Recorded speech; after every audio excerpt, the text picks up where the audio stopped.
Hello everyone, and welcome to my Soap Twist 24 channel. I hope everyone is having a wonderful day. Before we begin, please hit the subscribe button and give this video a thumbs up.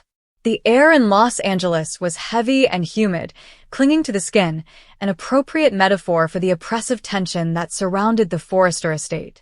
Luna Nozawa sat on the edge of a sumptuous velvet couch, her hands clutched tightly in her lap, fingers twisting nervously around one another. Her eyes, which were typically sparkling with purpose, were clouded by a mix of fear and doubt.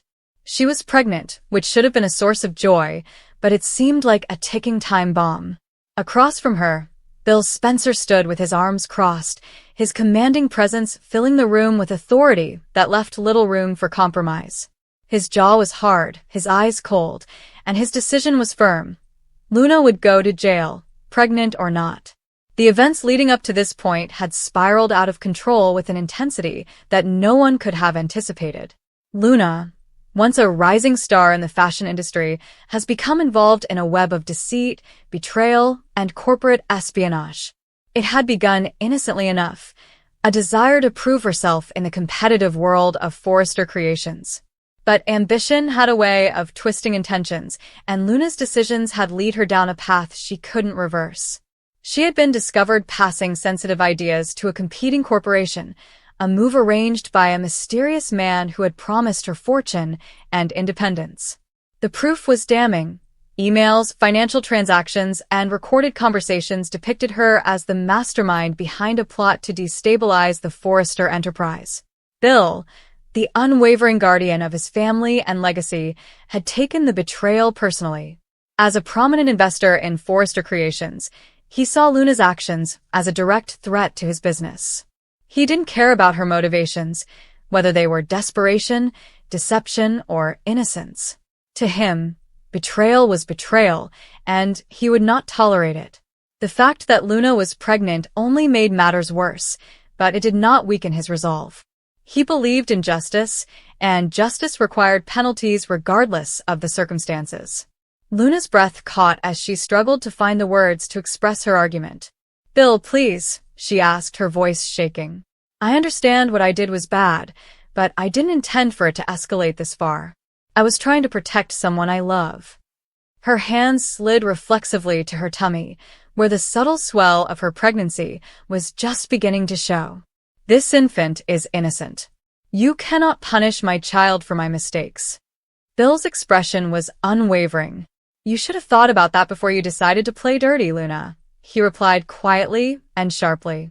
"You betrayed everyone who trusted you, including Eric, Ridge, and Steffi. Do you believe having a baby will change the fact that you sold out of Forrester Creations? You believe that will undo the damage you've done?" Luna's eyes welled with tears, but she refused to let them fall. She had always taken pleasure in her strength and ability to overcome problems. Growing up, she had endured more than her fair share of adversity: an absent father, a mother who battled to make ends meet, and a continual sensation of being outside looking in. Fashion had been her escape, a means for her to find her place in a world that felt too huge and brutal at times. But now the world was closing in on her, and the only person who could assist her, Bill Spencer, was determined to see her fail. The weight of Bill's judgment pressed down on her, making the room feel smaller by the second.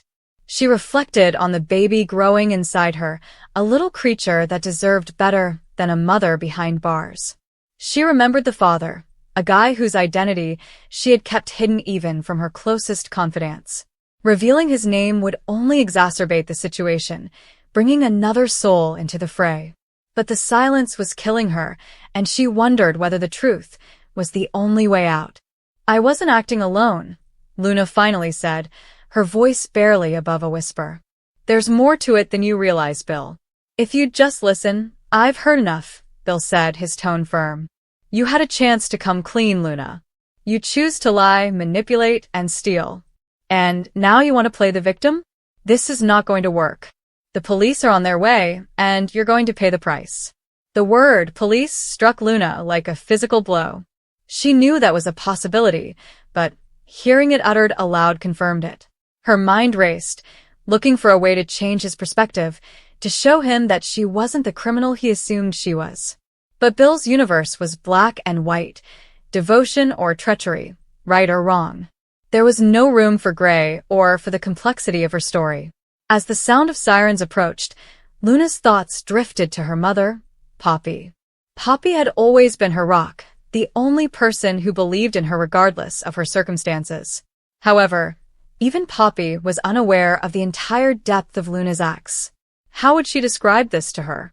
How would she tell her mother that she was pregnant, headed to jail, and that her dreams of a better life were shattered before they could even begin? The front door of the mansion opened, and 2 police officers entered, their looks bland, but their presence foreboding. Luna's heart raced in her chest as she stood, her legs quivering beneath her. She looked at Bill one final time, hoping for a glimmer of compassion, but his expression was stone. "Take her," Bill instructed the officers, his voice devoid of feeling. Luna's hands were shackled behind her back, and the cold metal cut into her wrists. She kept her head up and refused to let Bill see her break. As the officers led her out of the mansion, she caught a glimpse of herself in the magnificent mirror hanging in the foyer. The reflection revealed a lady who appeared defeated but not broken, a woman who still had fight in her. The drive to the police station was a haze. Luna looked out the window of the patrol car, watching the city lights streak by like falling stars. Her thoughts were whirlwinds of regret and determination. She regretted the decisions that had led her here, but she was determined to protect her child at whatever cost. The baby motivated her to keep going, to find a way out of this horror. Luna was processed at the station in the same way that any other criminal would be: fingerprints, mugshot, and a freezing cell with a thin mattress and flickering fluorescent lighting. She perched on the edge of the cot, hands on her stomach, and closed her eyes. She could still hear Bill's voice, and his words echoed in her mind. "You deceived everyone who trusted you." But had she? Or had she been betrayed by a perfection-driven system, a world that penalized vulnerability? The reality was, Luna had not acted alone. The rival company had contacted her through a middleman whom she trusted wholeheartedly. They had exploited her vulnerabilities, drive to prove herself, and fear of failure. They had promised her a future free of perpetual strife, where she could support her mother and her child. But promises in the world of high fashion were as transient as the seasons, and Luna had learned this the hard way. As the hours passed in the cell, Luna began to put together a plan. She couldn't undo the past, but she could fight for her future. She'd need a lawyer who could go into the specifics of her case and reveal the truth about the people who had exploited her. She would need to contact her mother, explain everything, and beg for her help. And for the time being, she would have to keep her baby's father's identity hidden. Luna was authorized to make a phone call the following morning. She dialed Poppy's number, and her heart raced when the phone rung. When her mother's voice came through, warm yet laced with fear, Luna felt a surge of relief. "Luna? Where are you now? What's happening?" Poppy's voice sounded wild. "I'm in trouble, Mom," Luna admitted, her voice breaking. "I am at the police station. I botched up, but I promise to correct it. I just need you to believe in me." Poppy went silent for a time, and Luna worried she'd lost her. But then her mother spoke, her voice firm and harsh. "I believe in you, Luna. I always have. Tell me what you need, and I'll be there."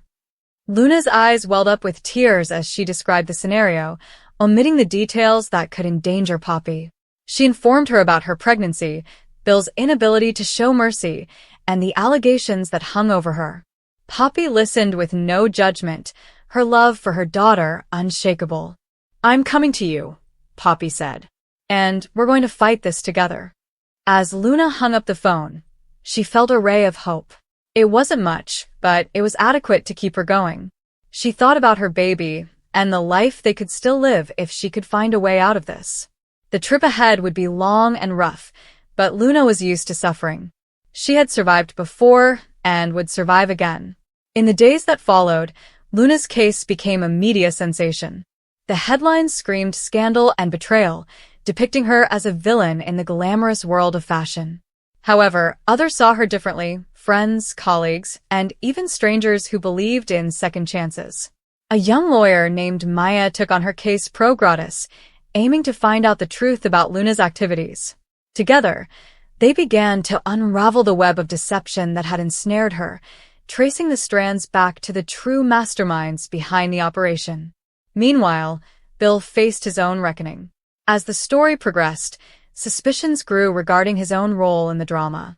Had he rushed to judgment? Had his desire for control blinded him to the wider picture? The Forresters, too, dealt with the consequences, their trust in one another shattered by the disclosure of secrets and lies inside their own ranks. For Luna, the war wasn't over. But while she sat in her cage, her palm on her stomach, she felt a calm strength emerge within her. She was now a mother, and this gave her a purpose bigger than herself. She would battle for her child, her freedom, and the opportunity to tell her story, not as a villain, but as a woman who had made mistakes and was determined to correct them. The city outside continued to pulse with activity, oblivious to the fights raging in its shadows.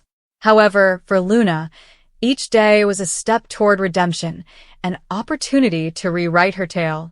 And as the weeks stretched into months, she clung on to the conviction that even in the darkest of times, there was always a light to be found, a light that could lead her home. The courthouse smelled of polished wood and frigid air, a combination that stuck to Luna's senses as she sat in the defendant's seat. Her hands rested in her lap, trembling slightly as she willed them to remain still. The weight of the baby developing inside her was both her strength and her weakness. She repeatedly muttered to herself, for you, my little one." The judge's gavel sounded like thunder, and despite the murmuring, Luna felt alone in a tunnel of grief. Bill sat at the front, his eyes dark and unreadable. He has power, money, and the ability to bend the truth until it broke. She had previously assumed he was untouchable, and now she knew for certain. Every lawyer and police officer who muttered her name did, so knowing that Bill's word was more powerful than hers. She remembered the night it started, how accusations landed on her shoulders like boulders. She was not innocent of every mistake she had made in her life, but she was not guilty of what they accused her of. Nonetheless, Bill's fixation on retaliation silenced her protests. It did not matter that she was carrying a child. It didn't matter that her heart pleaded for mercy. His fury was cold, with no pause for compassion. A sentence was read. Prison time. Luna's chest clenched, and air refused to move. She pushed her palm against her stomach, as if to protect the unborn from the words of men who would never understand what it meant to carry life within their bodies. For a brief while, she considered fainting. Instead, she rose as instructed, chains cold against her wrists, and proceeded toward a future of gray bars and shut doors. Whispers followed her. Reporters jotted notes, eager for a headline about a young woman who had fallen from grace, or a tycoon who ensured justice went his way. To them, she was just ink on paper, gossip fodder. She was a mother who terrified that her baby's first scream might be heard in a prison cell rather than a nursery. Days in jail blurred together. Luna numbered them by tracing lines along the wall above her cot, one mark for each sunrise. Her body became heavier throughout pregnancy, and the tiny mattress beneath her back provided no comfort. The food was terrible, and the guard's stares were lifeless. She attempted to remain strong, repeating lullabies from her youth into the darkness, hoping the baby could sense the rhythm of her love. However, the nights proved to be the most difficult. Alone, the chamber became colder, and silence settled in. She imagined cribs painted white, mobiles spinning gently, and rocking rockers creaking with the weight of affection. She dreamed of the child's first smile, step, and word. When daylight arrived, her dreams looked cruel, and the bars reminded her of reality. Sometimes she imagined Bill watching from afar, pleased. She wondered if he ever thought about the child, or if he cared that his quest of punishment went beyond her. Perhaps he saw Luna as nothing more than a lesson to be learned, a pawn to be sacrificed. The thought burned inside her, but anger gave her courage. If nothing else, she would persevere for the sake of her child. Her health deteriorated over the course of several months. The prison doctor, who was overworked and uncaring, paid her only occasional visits. Each visit concluded with half-hearted reassurances. "You'll be fine." But Luna wasn't. She felt dizzy frequently, and her body ached in unexpected ways. She was concerned every day that the baby was not safe. Letters arrived from the outside, few but valuable. A buddy wrote of sunlight and flowers, as well as the hope of someday finding freedom. The words were a lifeline, but each letter reminded her how much she had missed. After reading, she placed them to her chest and closed her eyes, as if the ink could bring warmth into her heart. One night, labor pains began early. "It's too early," she screamed, gripping her stomach, and her screams echoed off the walls. Guards scrambled, slow and unprepared. After hours of anguish, she was transported to a hospital wing. The fluorescent lights dazzled her, the sterile odor suffocated her, and she begged through sobs for her baby to hold on. When the child's first cry arrived, it was delicate yet alive. Luna stretched out with shaky hands, yearning to hug her daughter. For a brief moment, time stopped. The world vanished, leaving only the two of them, a mother and her kid, linked despite the chains that bound them. But the delight was fleeting. Rules required separation. The infant was taken and placed in care, while Luna remained behind. She screamed and pleaded, her voice breaking, but her arms remained empty. She returned to her cell with milk drying on her shirt, her body throbbing, and her heart wounded in ways that words could not express. Days progressed into weeks. She dreamed of her daughter every night, picturing her little fingers, the gentle curve of her cheek, and the warmth of her skin. She hoped that wherever the baby was, she felt loved, and that someone spoke lullabies when Luna couldn't. In the meantime, Bill went on with his life as usual. Luna represented the end of a chapter for him. To her, he was the cause of her pain. She wondered if he ever regretted his actions, if he ever lay awake at night haunted by them. But she questioned it. Power protected him from guilt. Seasons changed outside, but Luna saw nothing of them. Time was measured solely by her daughter's unobservable growth and missed milestones. She imagined the first laugh, the wobble of little steps, and the first word spoken to another person. She mourned each lost memory, as if it were a death. Despite her anguish, there remained a spark. Love. An unwavering affection for her child. That love kept her alive, forced her to wake up every morning despite the suffering, and inspired her to believe in a day when she could embrace her daughter again. Years later, release arrived. When the gates opened, freedom welcomed her with bright sunlight. However, freedom was not without complications. The world had altered, her body bore scars, and her heart was empty. She looked for her child, desperation leading her down infinite paths. When they eventually met again, her daughter stood before her, no longer a newborn, but a youngster with questions in her eyes. Luna knelt, tears flowing down her cheeks, terrified of rejection and the fact that absence had created a wall too high to overcome. But the youngster stretched out, a small hand brushing against her own, timid but genuine. Luna felt both the weight of what had been lost and the delicate promise of what could still be. She spoke apologies, pledges, and love through words she had practiced for years. The child listened with wide eyes, mute but there. The road ahead was unknown and full of hurdles. But Luna held to her daughter's hand, refusing to let go again. She carried with her the memory of prison walls, the brutality of Bill's decision, and the pain of years lost. But she was also resilient. She had endured despite the world's attempts to break her, despite the fact that she was caged while carrying life. She knew that survival was its own type of success. The scars would never fully vanish. The melancholy lingered like a shadow. But love might blossom even in the darkest soil. So Luna moved forward, hand in hand with her kid, carrying both the pain of what had been and the frail hope of what might still come.